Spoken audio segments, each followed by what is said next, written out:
Hi there, welcome to That Board Game Show. My name is James Wood, and in today's show, Mom is going to be sharing with you a few more stories from our Shelves of Ambition. Take it away, Mom. Hi there, I'm Sonja. I am James's mother, for those of you who don't know, and I love to come and share whatever story I have to tell you on these TBGS podcasts.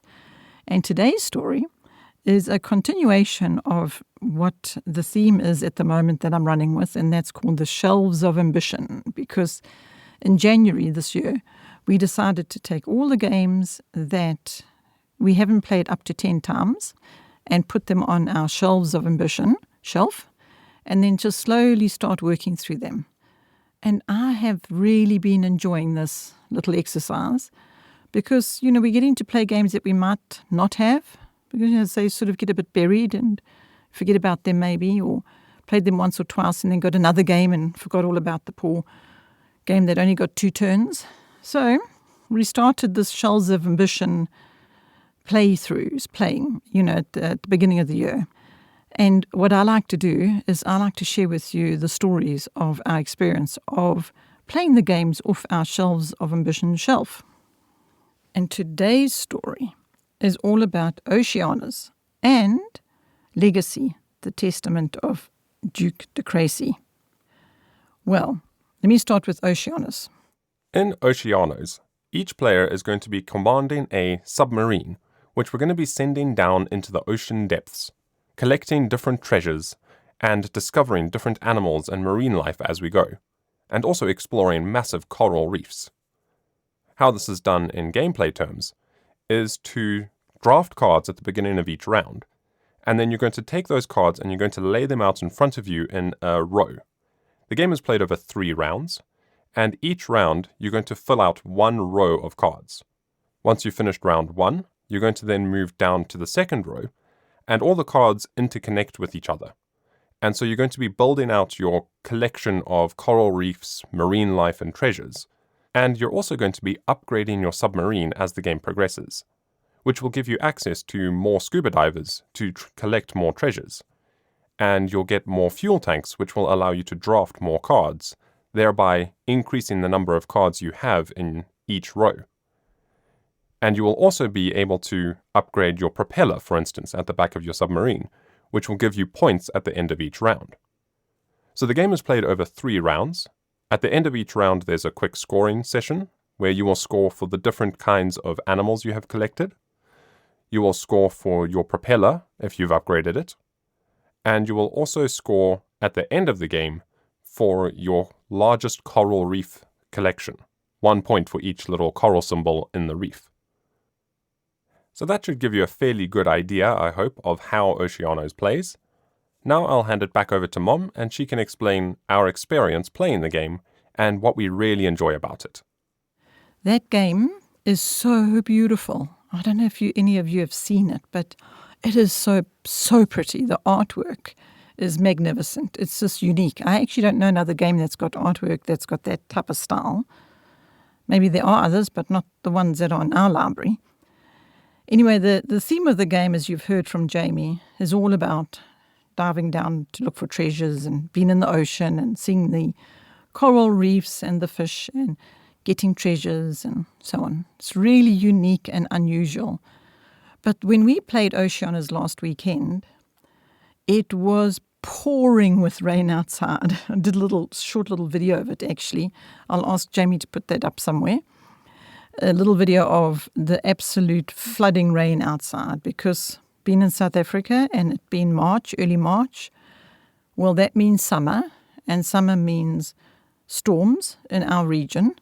We are in the province of KwaZulu-Natal, and that means rain and summer and storms. So on the other side of the country, it's dry and hot, but it's not rainy like it is in this part. So having flooding rains is nothing uncommon.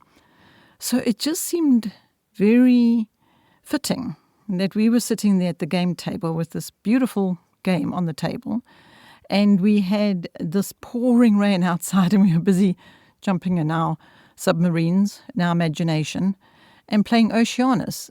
It's actually not a long game. You go through it quite quickly. I don't know the exact time frame, but it's a nice game in that it's light. I would call it light. Maybe it's not. Everybody's got their own view on these things. Some people, what's light to one is medium to another, and so on and so forth. But anyway, we loved this Oceanos. And what was also nice is it had, by that point, had 8 plays. So we played it, number 9, and then we played it again, number 10. And we played them one after the other, which isn't something we've been doing a lot with our games. We play a game, put it away, get another one out, put it away. And with this Shelves of Ambition theme that we are on at the moment, mission, the Shelves of Ambition mission that we are on, we are doing that. We're playing games back to back, and I'm really enjoying it. I'm finding it gives a better experience of the game in the end.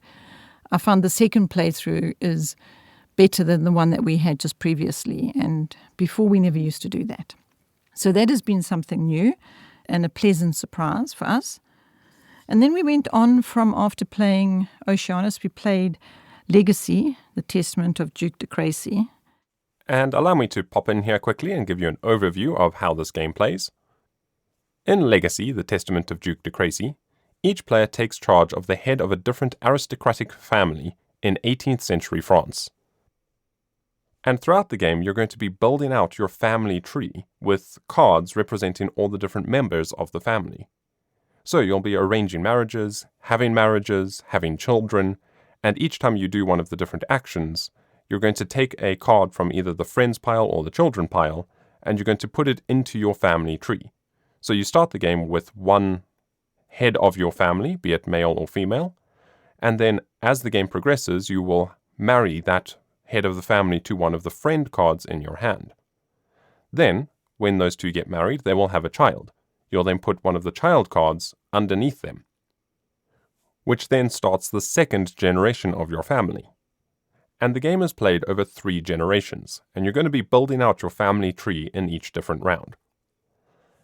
There's quite a lot going on in this game, so I'm not going to get stuck in the weeds of trying to explain all the nitty-gritty rules. As Mom's going to mention shortly, we actually watched the Watch It Played video for how to play this game as a quick refresher on how to play it again before we pulled it off our shelf of ambition. And I'll leave the link to that Watch It Played video from Rodney Smith down in the show notes, because it was really helpful and it gives a very good, thorough overview of all the rules and how to play the game.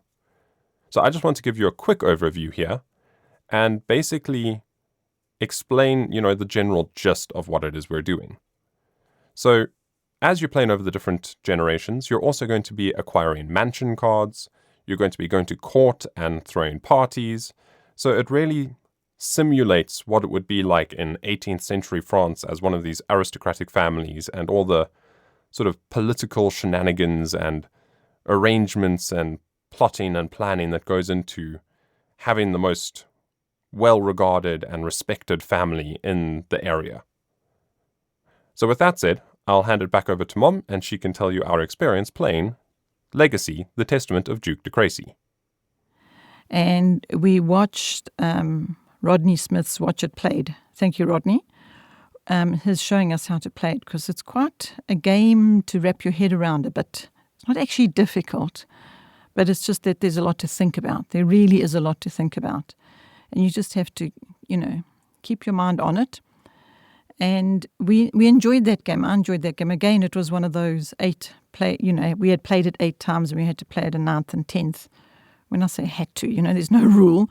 It's just this is our mission at the moment. Anyway, we enjoyed it. I'm not going to go into all the details of the game because that's what Jamie does for you. But the experience of it was what I enjoyed, because I'm all about family, and this game is a very strong family theme. In fact, the whole board and the way you play the game ends up being like a family tree in front of you. So it's really interesting. And there's couples, and they have children, and then those children have children. It goes from one generation to the next, and who marries who. And it's that kind of game. And just with us having such a strong family focus in our lives, I have found that this game has really been one whereby the theme really appeals to me. So we enjoyed that one too, and that's now up to 10. So our games are slowly making their way from our shelves of ambition onto the library shelves. And the actual physical act of that, I mean, I know we could do all of this with an app, and we do. In fact, we've got the app, which we found very useful to see how many plays and so on and so forth. But what I'm also really enjoying about this mission is that we get to take the games, they're right there in front of me on the shelf, and then we get to take it off the shelf, the shelves of ambition, play the game, and then move it to the library. And so the shelves of ambition shelves are slowly getting thinner and thinner, and the library's getting restocked after it had all these holes in it from all the games we pulled out of those that we hadn't played up to 10. And now there's this visual element to it, which I find very useful. It's very practical, and I like that.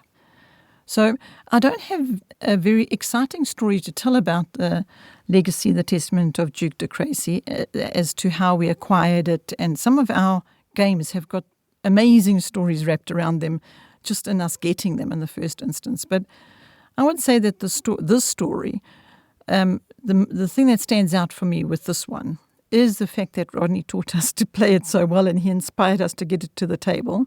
And the other one is the whole theme of it, and what a pleasure that was. So there you go, our shelves of ambition next 2 games that we've played that are now proudly on the library shelf. And I'm not sure what's next. That will be decided this coming weekend, and I will be able to share those with you next. So I'm looking forward to that. Thanks for listening. Bye. Thank you ever so much for listening. And if you enjoyed the show, please consider heading over to our YouTube channel, subscribing and clicking that little bell.